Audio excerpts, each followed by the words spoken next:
Meus queridos irmãos e irmãs, vamos abrir a palavra do Senhor no Salmo de número 42. Salmo de número 42. Quero convidar você a fazer essa leitura bíblica comigo. Abra a sua Bíblia, seu tablet, seu smartphone, na palavra do Senhor. Em 1519, eu tinha um programa de rádio lá em Vitória, belíssima capital do Espírito Santo, mais conhecida como a Grande Cachoeiro. Eu tinha lá um quadro chamado Salmo do Dia. Muita gente gosta de ler um salmo por dia. Aí tem gente que já associa o salmo com um número. Daí já vem um monte de coisa esquisita. Você já deve ter visto gente dizendo que o seu número da sorte hoje é tal. Aí a pessoa pega aquele número e fica com aquele número na cabeça. Tem gente que associa isso com um salmo. Opa, 42. Vou prestar atenção. De repente é um sinal de Deus. Abra seu olho, hein?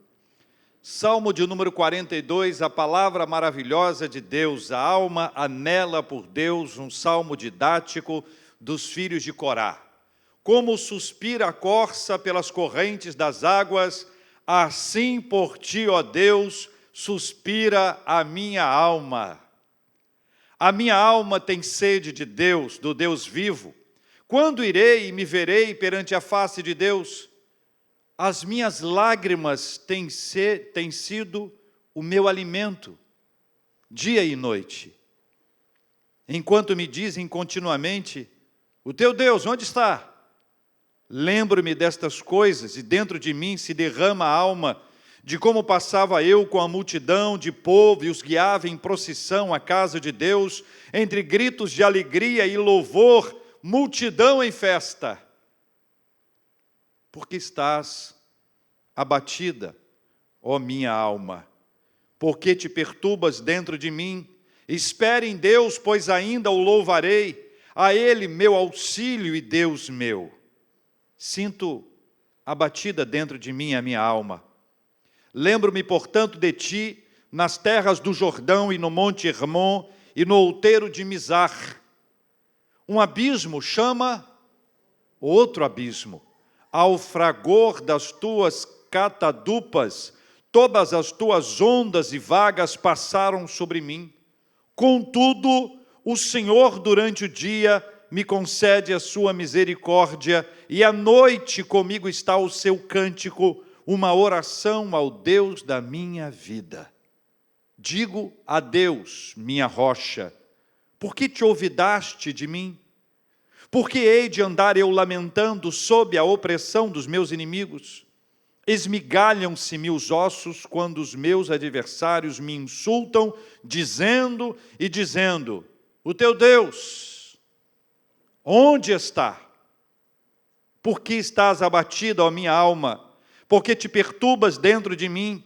Espere em Deus, pois ainda o louvarei, a Ele, meu auxílio e Deus meu. Amém? Nós vamos meditar no Salmo 42 hoje, pela manhã, até o versículo 5, e à noite, do versículo 6 até o versículo 11, numa perspectiva expositiva das Sagradas Escrituras. Quero relembrar com você o versículo 1 e 2. Como suspira a corça pelas correntes das águas, assim por ti, ó Deus, suspira a minha alma. A minha alma tem sede de Deus, do Deus vivo. Quando irei e me verei perante a face de Deus? A corça sedenta é o que nos apresenta o texto bíblico. Existem pelo menos 3 razões para nós lembrarmos dessa corça sedenta. A primeira é que a água, tanto para a corça quanto para nós, é nutriente, é para a hidratação, é para o nosso fortalecimento, é para a nossa alimentação. Um segundo motivo para a corça é que ela se escondia dos seus predadores quando corria para a água. E essa era uma possibilidade interessantíssima. Enquanto os seus predadores tinham problema com a água, a corça não tinha. Então, quando eles vinham, ela corria para dentro da água, ou mesmo dentro da água se escondia deles. Terceira razão curiosíssima é que a corça, quando está sedenta, quando ela deixa de se hidratar, ela exala um odor E esse odor é o que atrai os seus predadores. Então, se ela não se hidratar, se ela não tiver água, se ela não saciar a sua sede, ela será naturalmente uma vítima, porque o seu corpo vai atrair os predadores dela. Exatamente por isso que nós podemos observar essa sobrevivência da corça associada à água. A água não é apenas o alimento para que ela venha se hidratar, não é o seu caminho, a fonte desses nutrientes para a sua subsistência.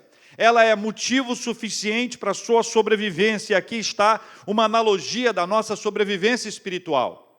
Assim como a corça tem sede, tem necessidade da água, de igual forma eu e você temos necessidade de Deus. Temos que ter sede de Deus, ou seja, a nossa sede de Deus é que vai nos alimentar. A sede de Deus que vai nos levar a buscá-lo. É a sede de Deus que vai nos conduzir para perto dEle, e perto dEle nós estaremos protegidos de todos os predadores que visam querer nos destruir. Aí tem uma frase: somos alimentados pela nossa sede de Deus. Somos alimentados pela nossa sede de Deus. Jesus, lá em João capítulo 4, versículos 13 e 14, ele fez uma afirmação importante que tem a conexão com a água. Quem beber desta água, e ele se refere à água viva, quem beber desta água aqui, apontando para aquela água, tornará a ter sede. Agora, aquele, porém, que beber da água que eu lhe der, nunca mais terá sede, a água viva. Pelo contrário, a água que eu lhe der, a água viva, será nele uma fonte a jorrar para a vida eterna. Então, nós temos uma associação importante aqui. A corça, a água. A nossa sede de Deus nos alimenta. Jesus é a água viva, Ele é que nos alimenta. Alimentados por Ele, nós teremos a nossa sede de Deus saciada, e ainda através de nós, dentro de nós, a partir de nós, vai jorrar essa água. Ou seja, da mesma forma que nós somos alimentados pela água, que a nossa sede de Deus é saciada, nós também vamos compartilhar essa água com as pessoas com as quais nós estivermos juntos. Versículo 2 diz: a minha alma tem sede de Deus. A minha alma tem sede de Deus. O ser humano nasceu com essa carência de Deus. Nós passamos a nossa vida inteira em busca dessa conexão com o Criador. Batemos em várias portas religiosas e espirituais na expectativa de ter essa nossa sede saciada, essa nossa fonte, essa nossa fome de Deus sendo trazida na presença dEle. Nós batemos em várias e várias portas ao longo de toda a nossa vida, e o salmista diz: a minha alma tem sede de Deus, mas não é de qualquer Deus. É do Deus vivo. Quando irei e me verei perante a face de Deus? Outros povos adoravam outros deuses. Quando o povo de Deus saiu do Egito, havia um cuidado muito grande para que ele não se desviasse. E a palavra bíblica, repetida em diversas ocasiões, é para não se desviar nem para a direita, nem para a esquerda. É a ideia de um caminho reto, onde não vai ser influenciado por um lado, nem vai ser influenciado por outro. Pense nisso em termos de mapa. Pense que aqui nessa área vai estar o povo de Deus, e aqui à direita um povo que vai ser idólatra, à esquerda, mais ao norte, mais ao sul. Em todas as áreas haverá um povo idólatra, oferecendo a Israel o perigo dessas pressões e opressões do ponto de vista espiritual. A migração oferecia isso.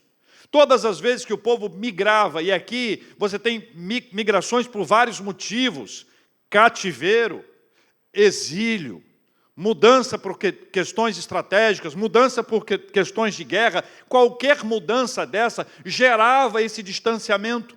E essa espécie de mobilidade aqui apresentada era um perigo.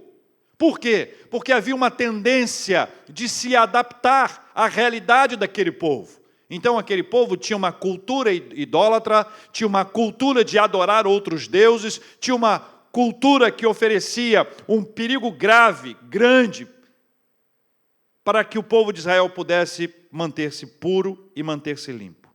Todavia, a despeito da pressão. Quem conhece o nosso Deus sabe muito bem que o nosso Deus é o Deus vivo. Quem conhece ao Senhor sabe que o Senhor que é vivo, Ele vivifica. O Senhor que é vivo traz vida para a nossa vida.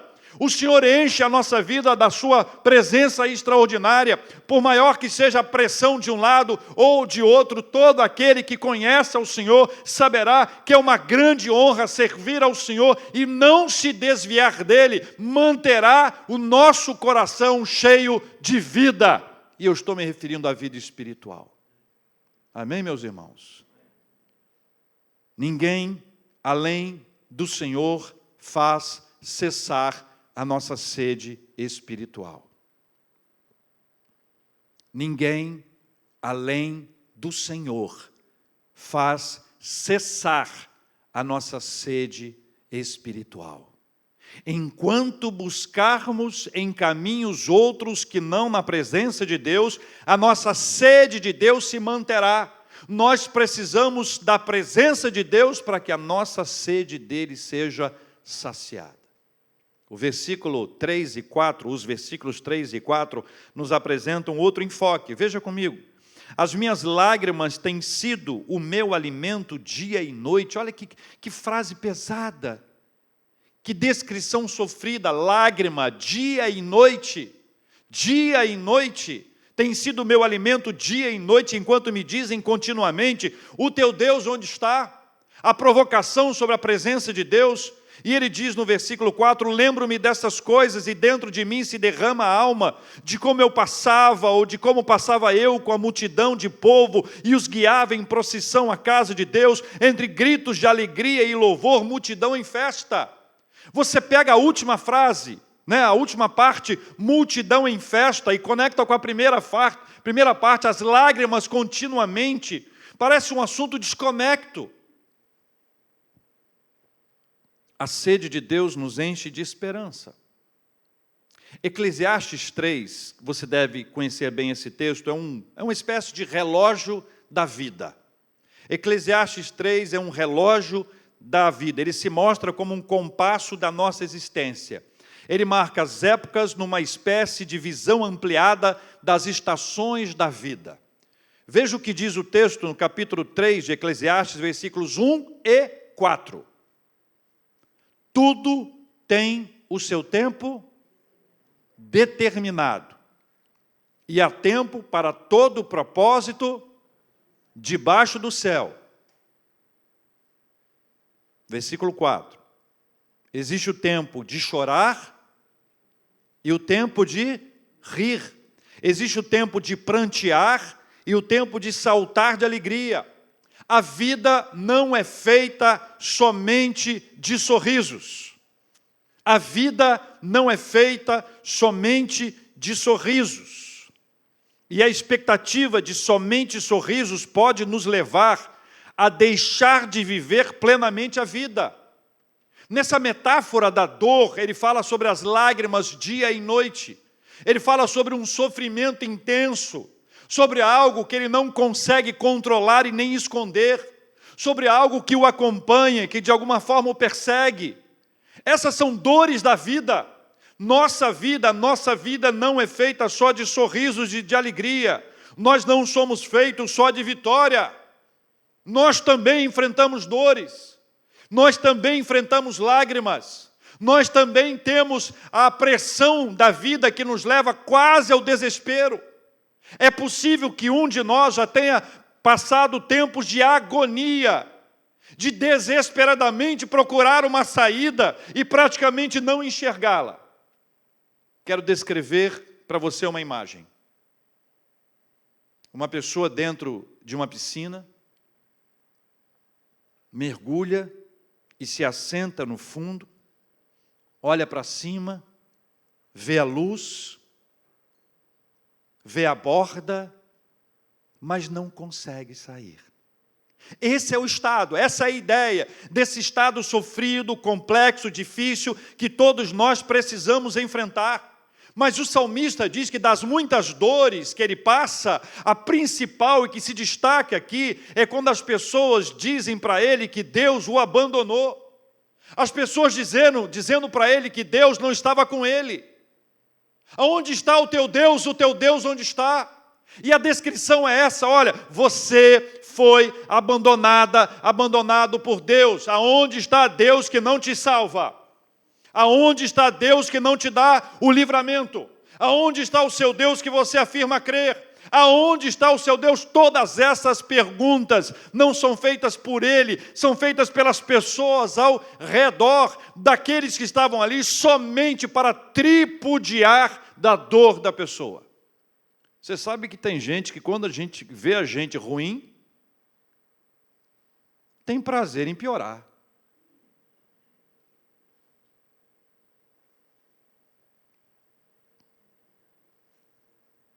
Teu Deus onde está? A guerra entre os povos era também uma guerra espiritual. Quando um povo perdia a guerra, a leitura que era feita do ponto de vista espiritual era que o Deus do povo vencedor era mais poderoso que o do povo vencido.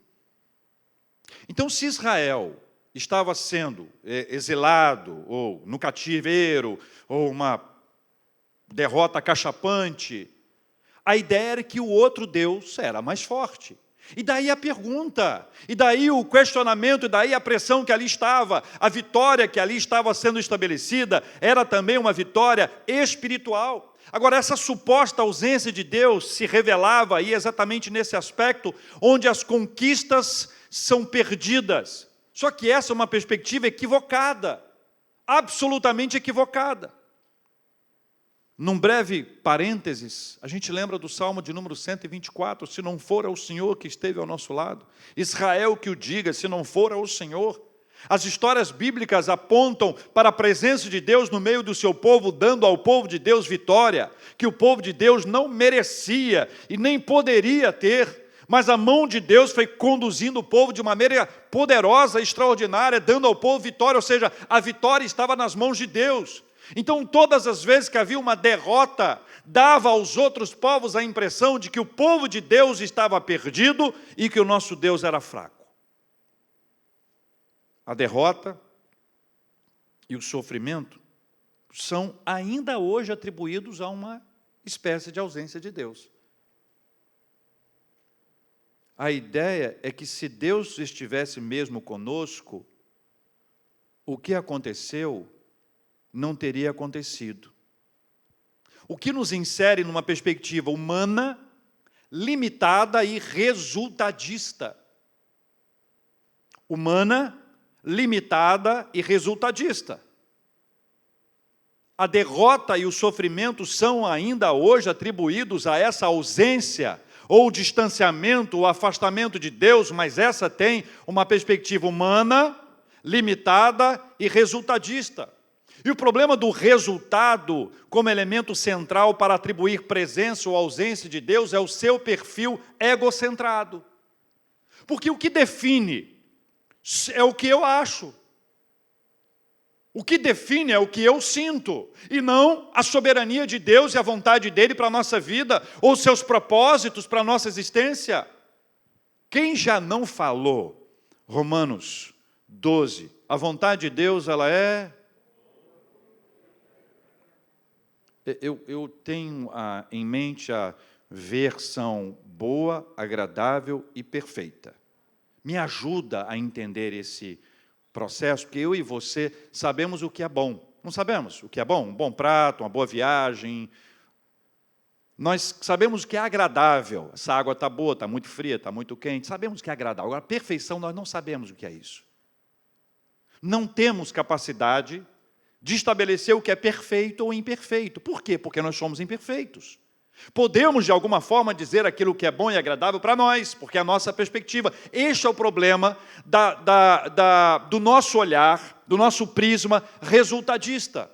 De acordo com o resultado do que está acontecendo, Deus me abençoou ou Deus não me abençoou.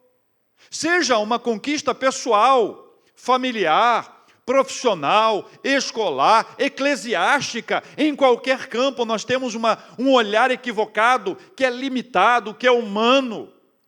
que traz essa perspectiva resultadista, que é um perigo muito grande. Sabe por quê? Porque ela está presa ao seu alcance, à sua abrangência e à sua temporalidade. Deus não está restrito ao que nós achamos que é bom ou que nós não gostamos. Deus está associado ao seu propósito. Todas as coisas cooperam para o bem daqueles que amam a Deus, daqueles que são chamados segundo o seu propósito. Então, quando nós enfrentamos uma adversidade, quando nós temos um revés na nossa vida, isso não significa que Deus nos abandonou. Todas as vezes que esse questionamento bater a nossa mente, é porque nós estamos analisando a vida numa perspectiva resultadista. E este olhar resultadista, ele é limitado, absolutamente limitado. Ele é egocentrado. Eu defino, ou as pessoas que definem. Mas, entre nós dois aqui agora, para muita gente, essa não é uma pergunta nova. Para muita gente, essa pergunta já foi sinceramente feita. Deus, onde é que o Senhor está? Porque eu não aguento mais sofrer. Eu não suporto mais a dor que eu tenho vivido. Tem uma música do Paulo César Baruch, que a letra diz assim: um dia a gente aprende a confiar em um Deus que faz milagres, que ouve a nossa oração, que se faz presente aqui. Um dia a gente aprende a dar um passo só de cada vez, mas sem duvidar, sem duvidar. Então chega o dia de viver tudo o que se aprendeu e a enxergar até o que não se pode ver. Chega o dia de entender até ouvir um não de Deus, mas sem duvidar, sem duvidar. Aí o coro é assim: Ele continua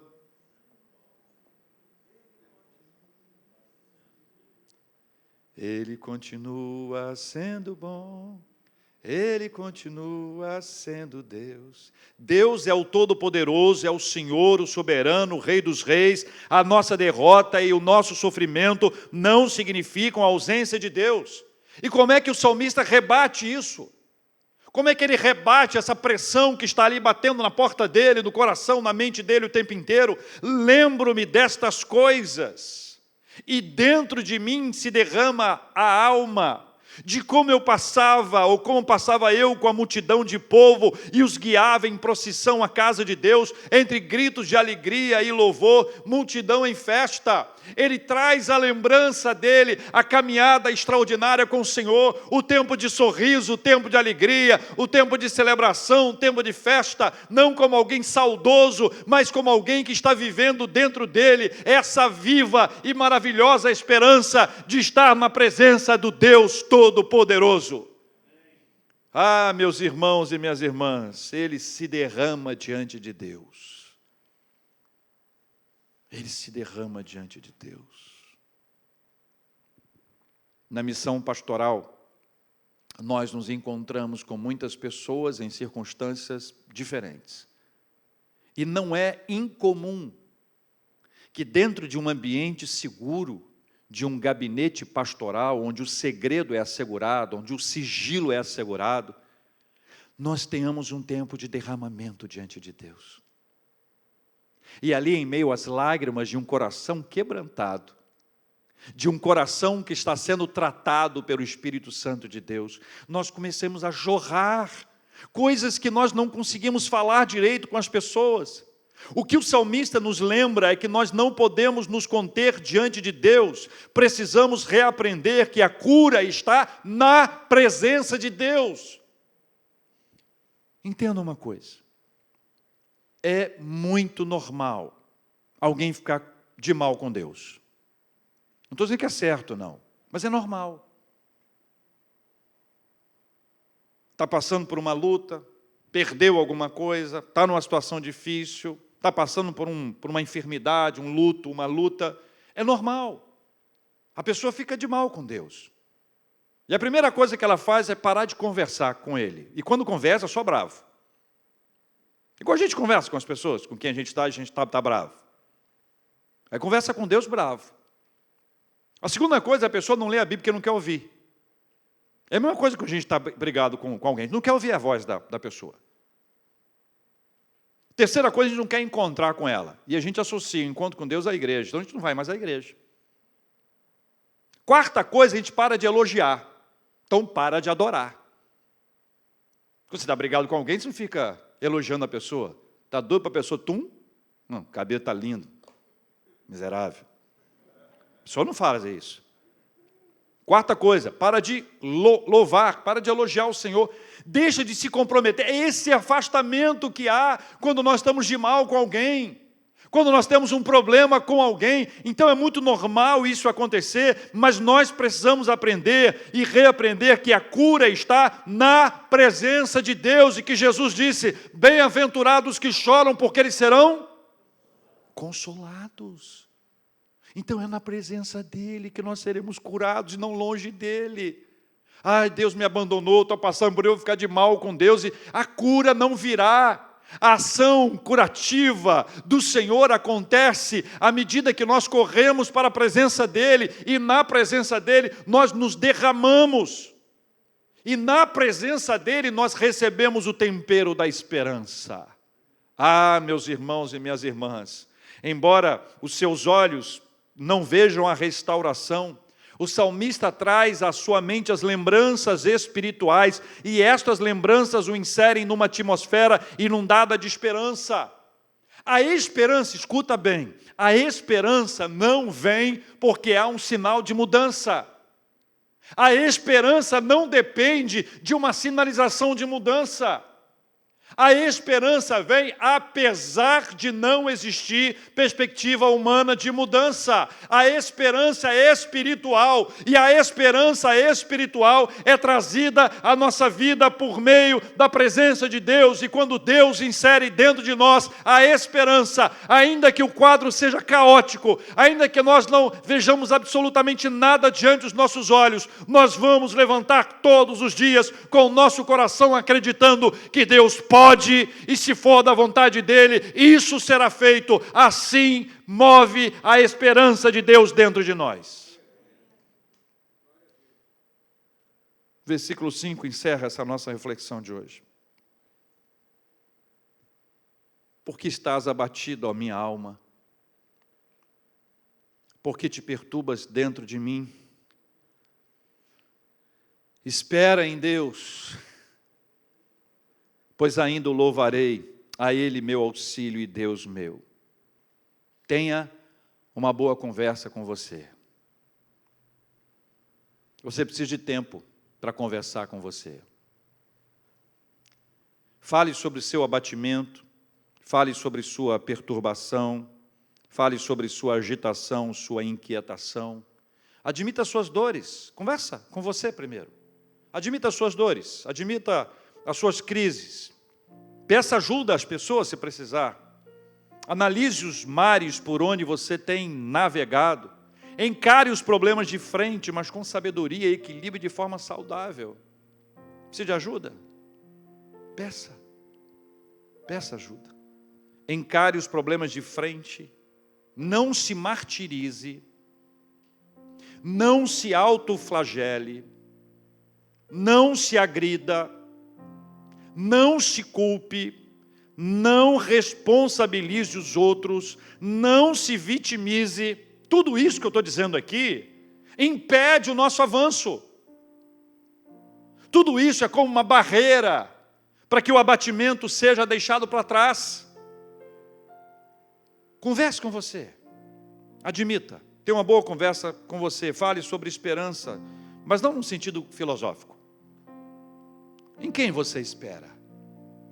Em quem você espera? O que você espera? Aí que entra a parte final do texto. Espere em Deus. Espere em Deus e não em você. Espere em Deus e não em outras pessoas. Espere em Deus e não em circunstâncias. Espere em Deus. Espere em Deus. Espere em Deus, pois ainda o louvarei, meu auxílio e Deus meu. Como a corça sedenta anseia pela água, ou pelas águas, sedentos de Deus, corremos para louvá-lo e reconhecemos a sua presença ao nosso lado. Ainda que outros digam o contrário, ainda que outros digam que nós somos abandonados pelo Senhor, ainda que outros apresentem o nosso resultado como elemento para avaliar a nossa vida espiritual, ainda que outros possam olhar para nós e dizer, olha a sua vida, veja como você está, Deus te abandonou. Nós não aceitaremos essa palavra, porque Deus está com a gente em todo o tempo. A presença dEle nos faz ver o que somente pode ser visto por causa da presença dEle. Deus está com a gente, a presença dEle nos enche de esperança. Deus está com a gente nas derrotas, nas perdas, nos sofrimentos. Deus está com a gente e a presença dEle nos enche de esperança. Nós somos conduzidos pelo Senhor, meus irmãos e minhas irmãs. Existe o tempo da lágrima, que parece não sair de perto. Um sofrimento para além de um tempo razoável. Uma dor para além de uma dor que nós admitimos que pode ser vivida por qualquer um de nós. As pressões ao nosso redor, as vozes que passam a ecoar, e a nossa própria voz dizendo, Senhor, cadê o Senhor? Onde está o Senhor? Onde está o Senhor? Eu quero orar com você, meu irmão, minha irmã, porque como suspira a corça pelas correntes das águas, assim por ti, ó Deus, suspira a minha alma. A minha alma, a sua alma. Nós temos sede de Deus, o Deus vivo. E a única forma de nós termos a nossa sede saciada é na presença dEle. É a sede de Deus que nos alimenta.